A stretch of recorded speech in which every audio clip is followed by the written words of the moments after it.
like replacing the iPhone, or? Absolutely, yeah, I think so. Okay.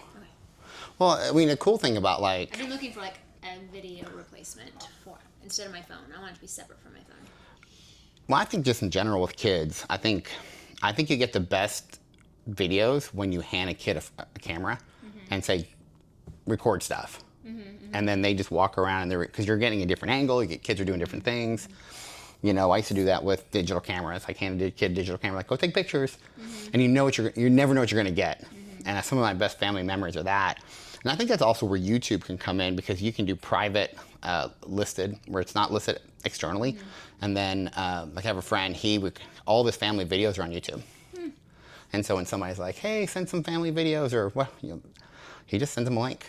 And so now, and the kids can go and watch them anytime, versus finding that content, looking on your phone, looking at wherever you're storing it, just load it all. So I'm kind of thinking about doing the same thing, transferring a lot of my home videos, because I have stuff from Tara's grandparents that, like, they did the old 8mm, and we converted over to digital, and just stick it on there. Why not? I guess my thought is like, well, what if YouTube goes away? I was keeping a lot of my stuff on Instagram. I actually stopped posting to Instagram a few years ago. How come? Just my personal Instagram, because it was a platform that, and this was before Instagram started like deleting people's accounts randomly. And it's just a platform someone else found that I was putting my stuff on. I'm already recording, by the way. I just got onto that. We've already started. Heather doesn't know this. So we're with Heather Bomar. So introduce yourself now that we've been chatting for a minute. I am Heather Bomar. Heather, before we jump into, like, I was like, what do you do for a living? Where do you create income? I create income. I run a mortgage team. I call my tiny army of women. But yeah, I run a mortgage team. So you have a tiny army of women. Now you also have a tiny army of kids. So how many kids do you have? Just 5. Just five. Just five. See, Tara and I, you know this story. I've known Heather for many years. So many. And I think I've known your husband for almost 2 decades. I've met him at Circuit City. If anyone older, they will. Right. That's the theme of the podcast. Older but never old. It's a theme, though. It's a mental thing, because I think even young people can have an old mentality, but older but never old. But yeah, I've known Brian since I think he was 19. I was like 21, 22. I just got out of the Marine Corps. I think he was in college. He was selling car stereos. Car audio, yes. Car audios. You wanted to go boom boom? You want boom boom? I think that's what I hear him say all the time. How far he's come. Yes. So, but no, 5 is not a small amount of children. Tara and I stopped, like I said a minute ago, Tara and I stopped at 2. Of course, we were 18 when she got pregnant with her second, and we were, in our young minds, we thought anymore, they outnumber us.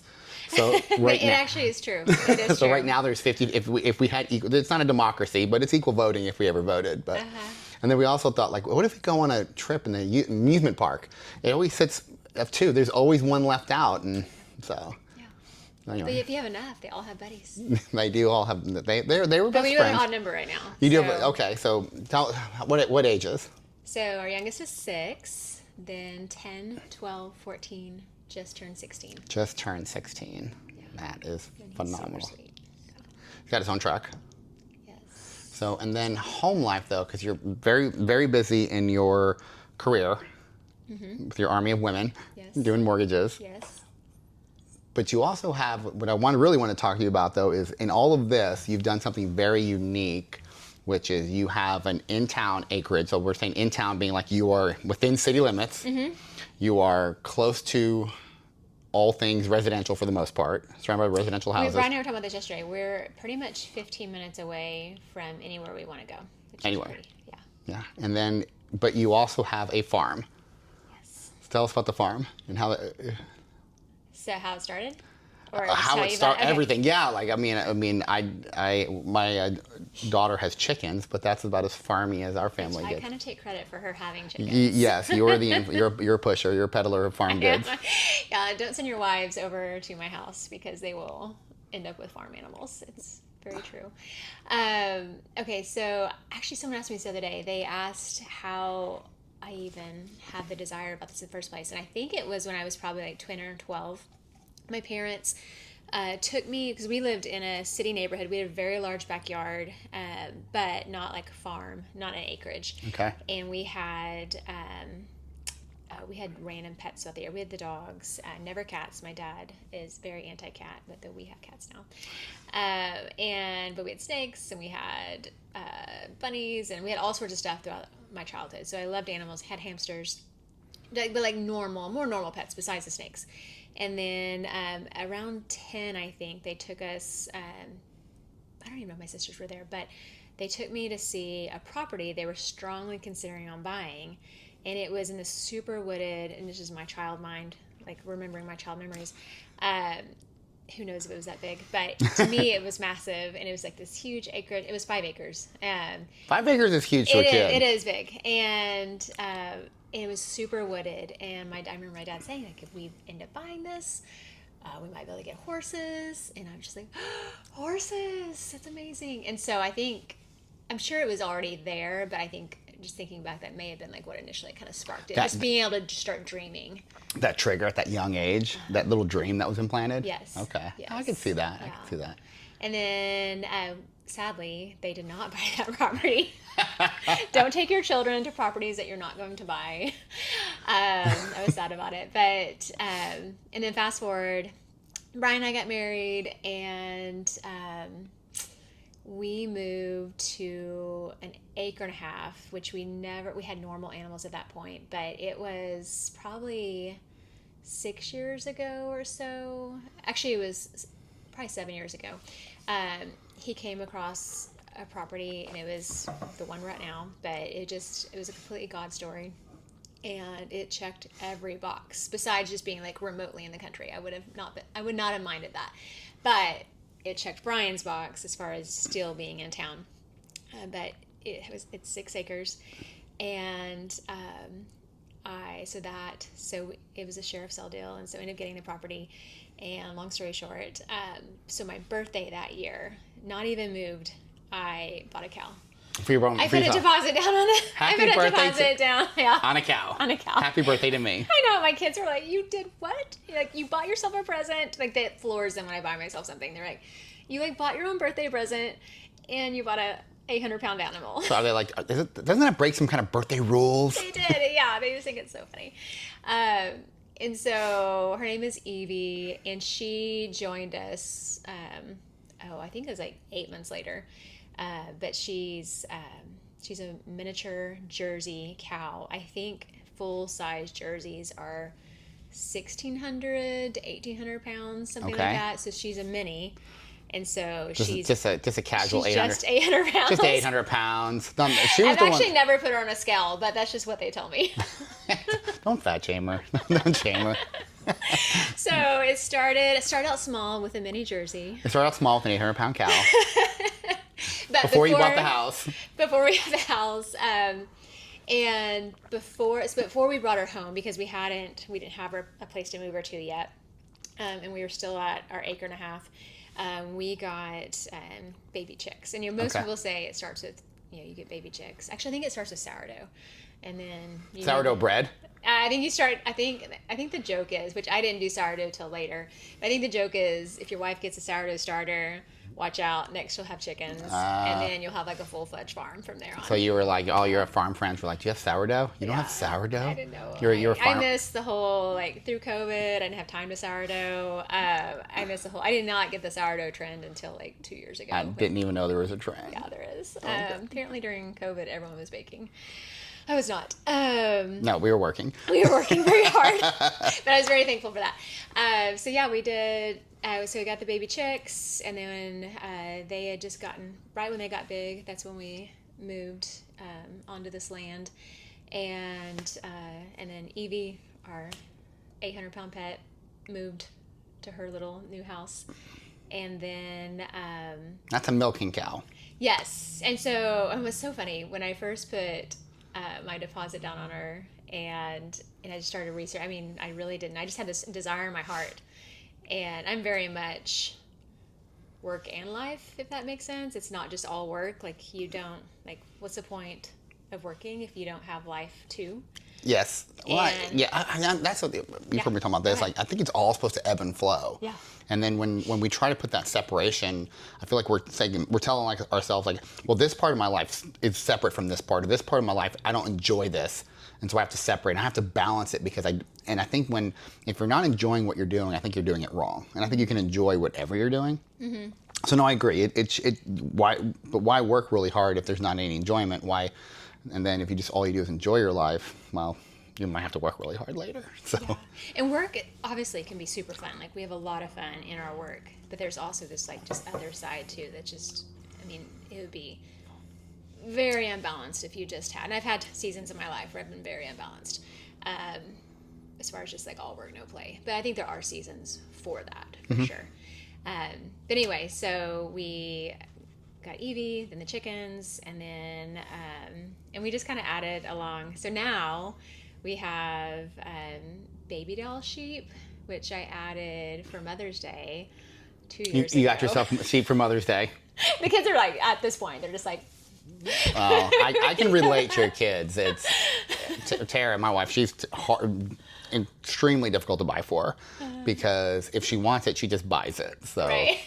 So fair. So next Mother's Day, you already have your next animal picked out? I know. I think I've actually had like a good spot now. Right? Oh yeah. We've got bunnies, we've got ducks, we have there's these Sebastopol geese, and anytime someone comes over, they think they're swans. And when we originally bought the property, it had 2 swans on it. It had a white swan and a black swan, and they unfortunately did not make it through the renovation. They died eating like insulation and stuff that was falling off. Anyway. You can't keep it away from them. Yeah, it was sad. But do you remember Brian would go over there to feed them during renovation, and he'd have to bring like a plastic Nerf bat with him to fight off the swans because they're so aggressive. Yes. So he would go over there just all suited up during COVID, like actually it was before COVID, and so he's wearing his $1,000 suit. Yeah, it's before, like, 'cause when everyone like used to like dress to the nines. And so, yeah, he'd have his, like, it's winter, he's got his big, like, wool coat on, he's going over there, and he's, like, trying to keep these birds alive, taking them food. Fighting off, keeping the insulation away from them. Yeah, the male is just, like, attacking him aggressively. So he just went to Lowe's, bought, like, a little plastic Nerf bat, and then would just, like, whack him. You really have to. When we were younger, Tara took Tiara. I think Tiara was... She had only be like 3 because Tasha was still a baby, still like wasn't even moving. Uh-huh. The baby was just lay there all day. Yeah. So I had her. We were at this picnic, and Tara goes up over this hill, and then like a few minutes later, I hear like a yelling, and Tara comes running up back over the hill, carrying Tiara, and like all these swan are like chasing her over the hill. Are they swans? I think so. Yes. Yeah. Like they're just all. I think it was swans and geese. Like it was like this army of birds. Aggressive. Army of birds just attacking. And she's just like, they're not friendly. Not friendly. Not friendly. Well, and when they got their wings spread out, they're like 8 feet wingspan. Yeah, they were coming for her. It was like a little zombie army of birds coming at her. Yes. So. Yeah, we researched replacing them. Like once everything was done, there was no insulation. But when you realized that they're that aggressive birds and having little kids, we're like, this probably isn't a good idea. Don't need no birds that like angry birds. Yeah, so we got geese, and they're kind of bossy, but they're fine. Okay. Yeah. Very cool. Now, who takes care of all these animals? I would love to say that I do, but no. It's mainly it's the kids. It's kind of all shared. How'd you get your kids to do this too? So the kids are doing the chores, and you're forced labor. I know. So they get paid. So yeah, it's just jobs. So they're not. Yeah, they're getting paid. So they have family jobs that they do just because they're part of the family, which it's like taking care of the rooms, unloading dishwashers, things like that. But the farm chores, things like that, they're getting paid for. Okay. And so Clark, our oldest, is doing a lot of and he started when he was 11. He actually was 10, but he was almost 11. But he does all the milking and, feeding the cows every day and the sheep, like the whole bale, because we've got big bales of hay that have to be, put in their trough every day. And then So he's building his own remote control airplanes from scratch and farming in the morning, building remote control airplanes, redoing cars, redoing his truck. Yeah, yes. So he's not like a farmer 4-HK, and I'm not making fun of those type of people, but he is like this super intellectual kid who then goes but farms in the morning. Yes, which I think is so good for him.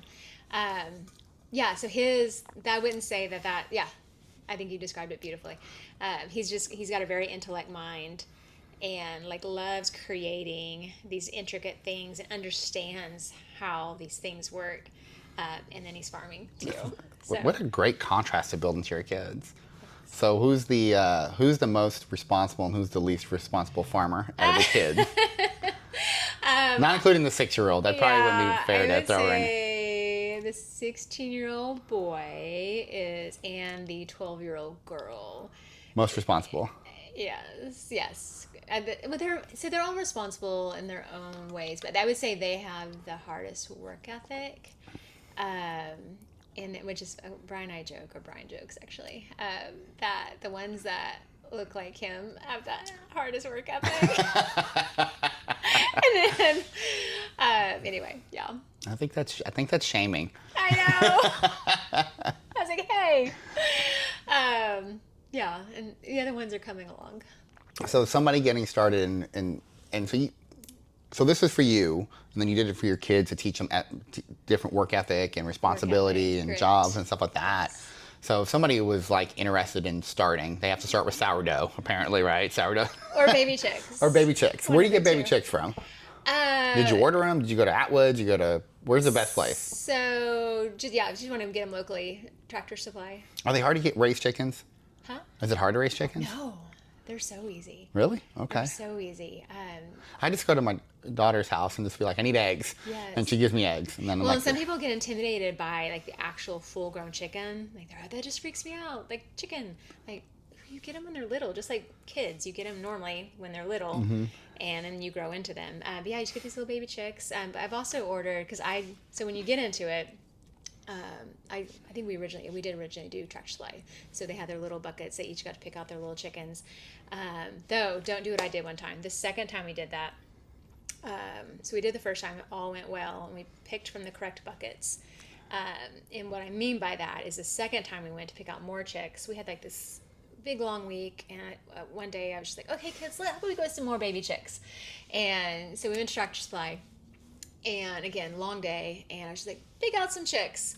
And we get home, and I don't think I realized it probably till weeks later that you're supposed to have them pick from what's called like the sexed chicks, meaning like they separate out the pullets, like the females. Okay. And so basically they have the, like unsexed chicks, which is like, it could be either. It could be a girl, it could be a boy, it could be a hen, or it could be a rooster. Or you can pick from the sexed ones, which means it's all girls, to their best knowledge. So anyway, that's what we did the first time, because you want hens, you're not necessarily wanting rooster. People like to buy chickens, just get random chickens. So they all picked them from the rando box. The rando box, which, do you think that rando box has any hens in it? Because you've got the sexed box. Yeah. That all the females have been pulled out and put in there, and so we got so many roosters the second time. So don't do that. What'd you do with all the roosters? Well, we had enough property, so they just run around. It's fine. They're there. Yeah, they're there. Okay. They're there. Yeah, and that's actually, roosters are one of my favorite things, because just hearing their crow throughout the day, I love it. But if you're in town, you cannot have a rooster, but you can have chicks and chickens in most. Well, you're in town. Neighbors don't care. Well, we're on enough property where it's like considered like norm, like it's okay. No one's getting mad at you. Yeah, it's fine. I have a dog that barks all night that we found. Yeah. I'd rather have a rooster, I think, in the morning than a dog at 2 a.m. I had to chase down the other night. So. Oh my goodness. We live on 5 acres, and he was at the furthest part of our property at 2 a.m. when it's 22 degrees out, and he barks in 6. And I'm like, our neighbor's going to kill me. So he wouldn't listen to me, so I had to go all the way down there and chase him all the way back to us. Yeah. I brought him in. Yeah, I smiled at him. Don't do that again. Yeah.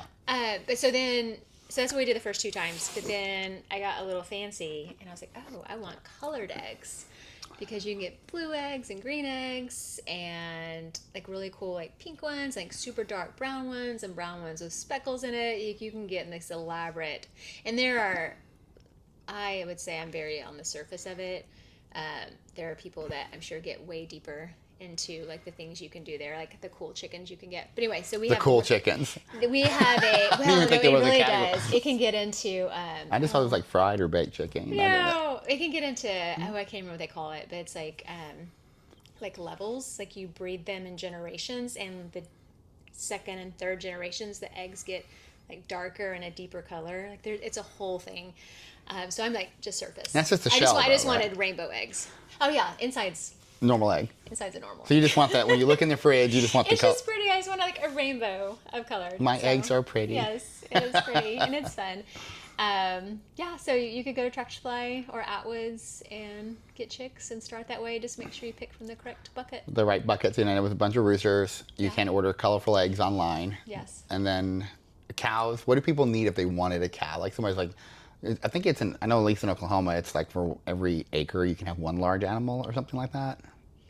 It depends. It depends on the animal itself. Like sheep, you could do more. How come we have any goats? So have this friend that tried goats one time, and just from their stories of craziness, I just had no desire. Yeah, they were terrible. That was me. Yes, they got into our shop and wrecked it. Just completely kicked the door in. They were on top of tables. They were on top of workbenches. Yeah, they wrecked it pretty good. Yeah. I think I ended up tearing that building down and just rebuilt it. I literally, I'm just starting over. It was so bad. Well, I've heard about them like getting on top of people's cars, and we're not set up to keep them like separate. Nor anyway, we want them to be out. I mean, they would probably demolish the rose bushes. Oh, it was. We gave them to. We got our goats. We actually got to clear. Yes. And so we cleared out this property. Well, the first goats we got were these like little weak goats, and that's a bad story, but I had hurt my back, and so they had me on painkillers. And apparently, you can go on painkillers and buy shotguns and goats at a auction, which I can't believe they let me. So I bought a shotgun and some goats, and I really think I was outbidding the locals on people that wanted to eat these little goats. They weren't very hardy. But then we bought these other, I don't know what type of goats they were. They had no ears. They were weird looking. And then they didn't make it. They were not tough. Oh. I think they were really meant for food. Oh. So they did not survive Oklahoma. But then we had to get these other goats. But yeah, they would trample everything. They ate up. Once they cleared all the property off, we gave them to some friends of ours that they're like, we want goats. And then he called us, hey, we had to give them to a farm. It's like, what happened? He goes, we were eating breakfast and they kicked our front door in and came in the house. I was like, okay, yeah. So I don't have goats. So you don't have goats. My friend's parents, I ruined Peter it. and Tara, ruined it. Well, it's the only like farm animals we've ever owned, and someone told us, get goats, they're awesome. So that was our story. Yeah. So then for a cow, I mean, how hard does it take care of a cow? Like, I mean, is it just hay? It is hay. So we have hay. We have a hay source that has like a organic field, so they bring that in for us once probably every 3 or 4 months. I will say that this year we did free range our Maine because we have a couple now. How many cows do you have? We have 4. You have 4 cows? We have 4. I actually do need to sell 1 or 2. So what happens is, I was What happens? Okay. Did you have more birthdays and you just kept buying every birthday? No. I got another cow. Happy birthday. Okay, so back to when I put that original deposit down on my birthday cow, my mini Jersey, the thought came to me, and I've heard this thought from so many people that start out like this, and I was like, oh, I wonder how they make milk. And as a mother, I should know this. Google, they have to have a baby to make milk. And so I was like, okay. So then you get into, so thankfully on this one, because I was super newbie at this point, and I would still consider myself like.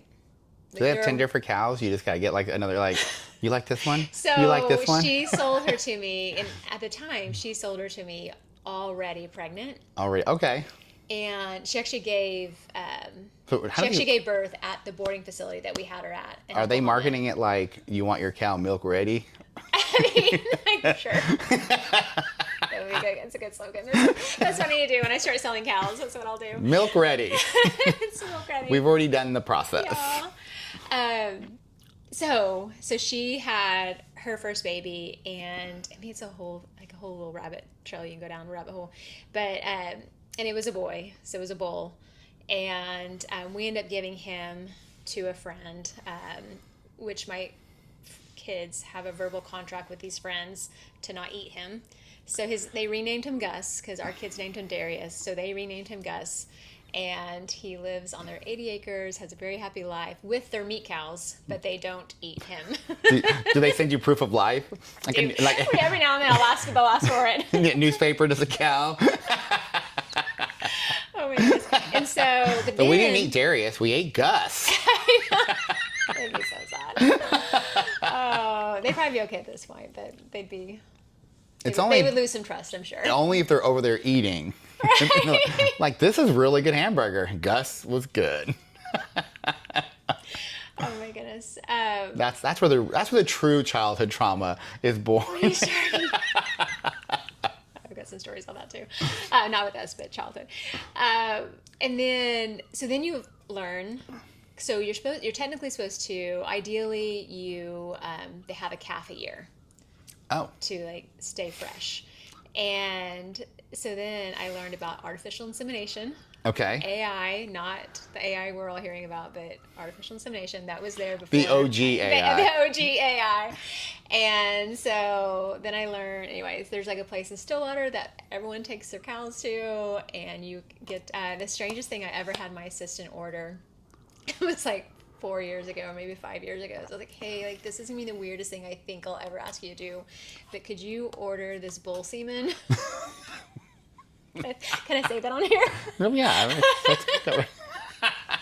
I'm gonna wait for. I'll emoji it in the captions. Bull and a fish or something. So I did. I ordered. Your assistant ordered you some bull semen. Yes, and then you can order that sexed, meaning it's a 90% chance that it will be a heifer, which is what you want because those can turn into milk cows. Okay. Versus, Darius, AKA Gus. Gus, he can be. He's really pretty, but yeah, he can be a bull, which on a small homestead that's tricky because they just need more space. Yeah. And so not like a whole lot of use for us. And so to have a milk cow, you can sell them, which is the part I haven't got around to yet. Do they ship it to the house or straight to the vet? Straight to the vet. Okay. And it comes in like this big capsule, and it's got. Okay, I'm just wondering, like somebody's like, not Amazon. It's not Amazon. Don't open. It's not Amazon. Shipping is very expensive. But anyway, yeah. So then they just need to have cow meetups, like. Yes. You just bring your cow. I think that's how the first time probably happened, but she had the bull there on property. Second time was a little different. Yes. So anyway, that's a whole experience. And then having the vet, we have a farm vet that will come to our house, which is really neat. Which is really reasonable to do cost-wise, and so she'll come to our. Probably cheaper than driving your cow around.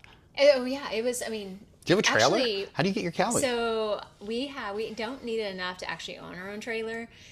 Though I've been tempted to get one. I've actually sent Brian a couple one time, and he's like, "Really? You want a trailer?" You need a trailer. But no, I can rent one really cheap. And so there's a local guy that has livestock trailers, and so I rent from him. So actually, this last time we did the AI back in May, it was the first time I rented this trailer and took the cows myself.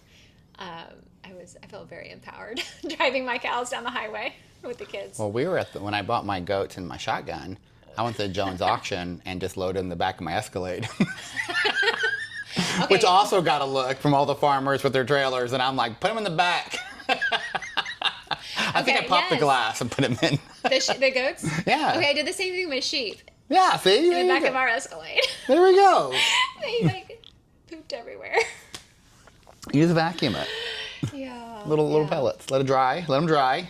Yeah. So cows, goats, no goats, sheep, sheep. Chickens. And then your kids help out. Mm-hmm. And then and we'll finish with your husband. Is he a farmer at all? No, that was he is so kind, meaning he is so kind, he does not help at all. he is so supportive, and he loves that I'm living this dream, and he fully supports me in it. And that is his contribution. He has said numerous times, I will not milk that cow. And there's been times I'm like, hey, can you help with this? And like, I've asked this like twice. He's like, no.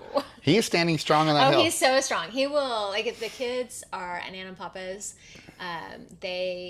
Brian will, like, then I do milk the cow and I go do all the chores. And actually, I really enjoy it. It's really fun. So I'll go do all the things in place. And at night, when I go do it again, and it's like lighter at night, he will go with me. He'll watch. He'll escort me, keep me company. Well, we'll finish with this because I'm weird about milk. Because that date, it's untrustworthy in my mind. So if it says like, you get the milk carton, it says on there it's gonna expire on the 12th. I'm throwing it away on the 10th, which pisses Tara off. She's like, "You are such a freak," and I'm like, "It's too close. No risk. No risk." But see, I think the companies do it the other way. I think they make it closer. I think it could go longer. Oh no, girl, no. She'll be like, "Smell it." I'm like, "No, there's a date for a reason." But I don't eat food that's like, if 24 hours in the fridge, it's trash. So you're just straight milk. Do you chill it? Like, do you just, like, what's the process of exiting the cow to entering the human? Where's that? What happens in between? So we hand milk. Yeah. And we've used a machine. We have a pump. We have a machine, but we found it more efficient just to hand milk, and it's more fun. Like, it's just to work them udders, old school. Put on the Amish hat. Yeah. No.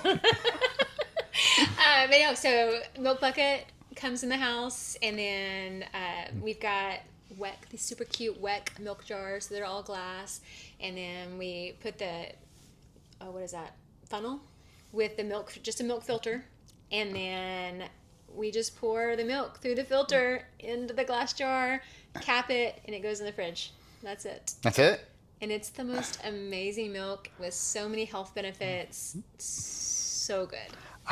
I know, I'm weird, but I would just be feeling like I'm drinking that milk, and Betsy'd be looking through the glass at me, like, was it meant for you? No, like, she's happy about it. She's like, you gave me relief. Thank you for taking the milk. Oh, okay. I guess. I just feel like the cow would just be eyeballing me. No, she's proud of her milk. I know what you did. No, she's proud of it. No, it is really neat. I remember the first morning that I walked out. This was early on. I walked out, got eggs from the chicken coop, and then made toast. I was not making sourdough at the time, so it was store-bought toast. And then had milk from our cow, and it was just like, my breakfast is like from my land. I have produced this. It really was. I am mighty. But it is like something that clicks. Like when we just walked out to our backyard and brought in breakfast, like it was very surreal. Like, okay, and we know where our food comes from, but for it to actually, I don't know, it's just very empowering. And to know that you're producing it, it's that experience on it. And control is the wrong word, but I don't know, there's just something. No, I think there is that, the control, like one of the 6 human needs is certainty. And there's got to be that sense of, the uncertainty of going out there and with the animals that creates that variance in your life. But that idea that you're not reliant on something else. You're not reliant on going to the store. You're not reliant on somebody else to bring you food. Like, you're able to actually go out and produce your own food. That's got to feel good in a world that sometimes feels so out of control and chaotic. And then I would also assume, I'm asking what happens from the cow to the human, and I'm mistrustful of your process, but I got no idea what's happening. Exactly. I don't even know that, who knows what that cow's doing, Yeah, well, and how they're treated, and they even talk nice to the cow. They're hooked up to machines. They get a lullaby. I don't know. Ours do. You're getting organic hay. My God, these cows are probably eating Jolly Ranchers. Like, make milk, maybe some candy. I think I saw something one time like that. They were like, we fatten cows with Jolly Ranchers. I'm like, that can't be good. No. we do butcher box for our meat, so we'll make sure there's no Gus in there. Yeah, I'll make this.